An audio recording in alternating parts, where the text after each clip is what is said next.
अकबर के बाद कार्यकाल आता है जहांगीर का। तो जहां पर अकबर ने अपने खजाने की तरफ नहीं बल्कि साम्राज्य को फैलाने की तरफ पूरा फोकस कर दिया। उस समय तक उनके पास सैन्य शक्ति बढ़ाने में इतना खर्च किया था अकबर ने कि उनका खजाना बहुत प्रचुर हो ऐसा नहीं माना जा सकता।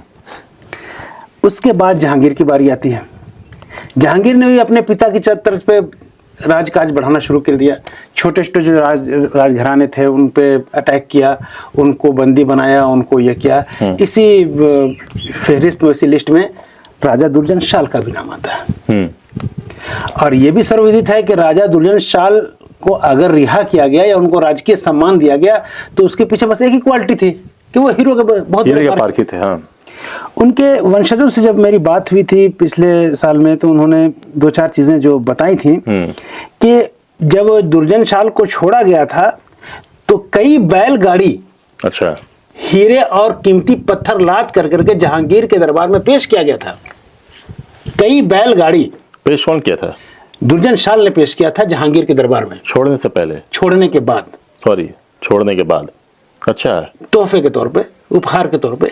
तो उस समय दुर्जन शाल के पास बचा था क्योंकि 12 साल जेल में रहे। नहीं, दुर्जन शाल के पास जो बचा था क्योंकि दुर्जन शाल का साम्राज्य तो यही था ना, केवल दुर्जन शाल और उनके कुछ लोग बंदी हुए थे। जी। अब उसके बाद क्या हुआ कि जब उनको ये पता चला जहांगीर को कि दुर्जन शाल जो हैं हीरो के बहुत बड़े पारखी हैं, तो उन्होंने उनको लेकर पूरे भारतवर्ष का भ्रमण किया है।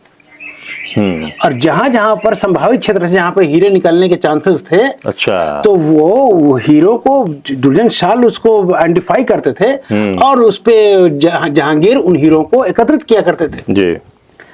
यहाँ पर मैं आपको एक बात बता दूं कि ये जो क्षेत्र है, ये जो नागपुर है, ये हीरा नागपुर हुआ करता था। हाँ, हीरा नागपुर हुआ करता था, सही बात है। इसके पीछे कई लॉजिक हैं। यहाँ हम लोग गुमला जिला और छत्तीसगढ़ जो अभी वर्तमान में है, वहां पे बॉर्डर पे एक नदी बहती है, हीरा दह जो भी पर्यटन स्थल के रूप में भी हम लोग देखते हैं, वहां हम लोग जाते हैं। वाकई बहुत अच्छा है, वो एक अच्छा स्थल है। हीरा दह से हीरे निकला करते थे। अच्छा, एक मान्यता ऐसी है।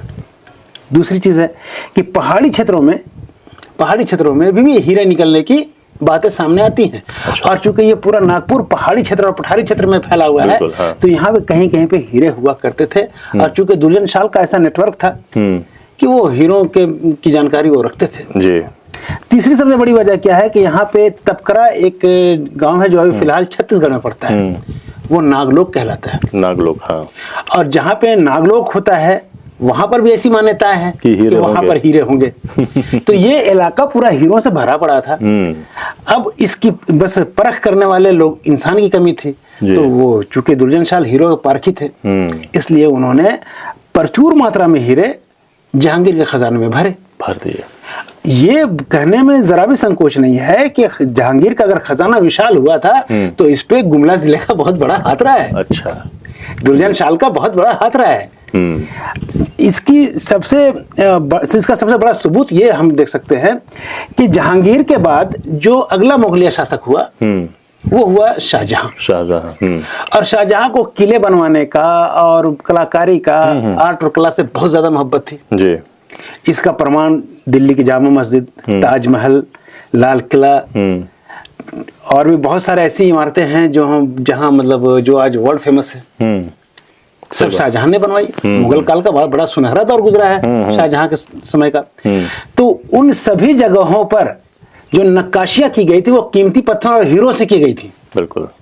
तो वो इतने हीरे शाहजहां के पास आए कहां से? सही बात है।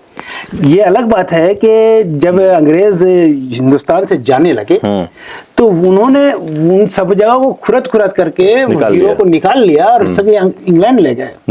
हम तो यहाँ भी दावा कर सकते हैं कि अगर इंग्लैंड के खजाने में भी गुमला का माल रखा हुआ है।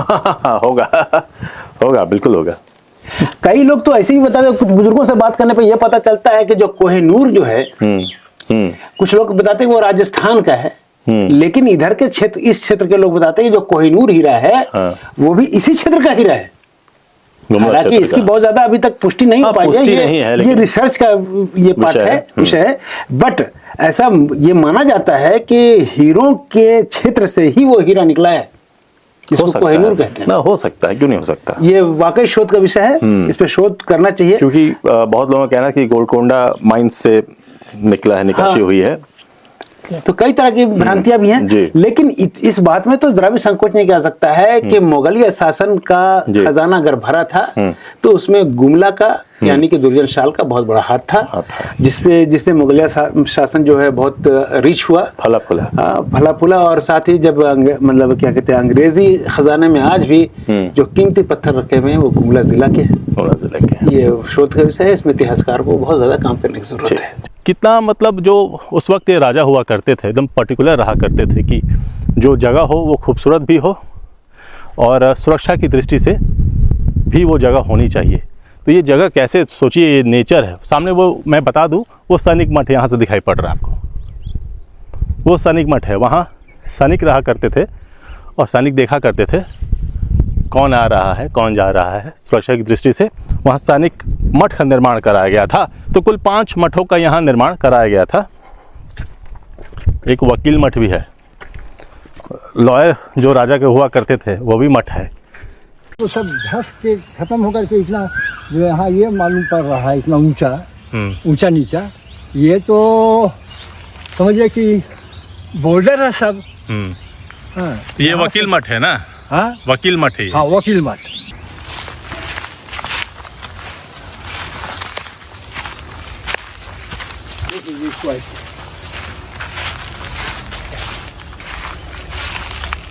ये ऐसा खंडर है।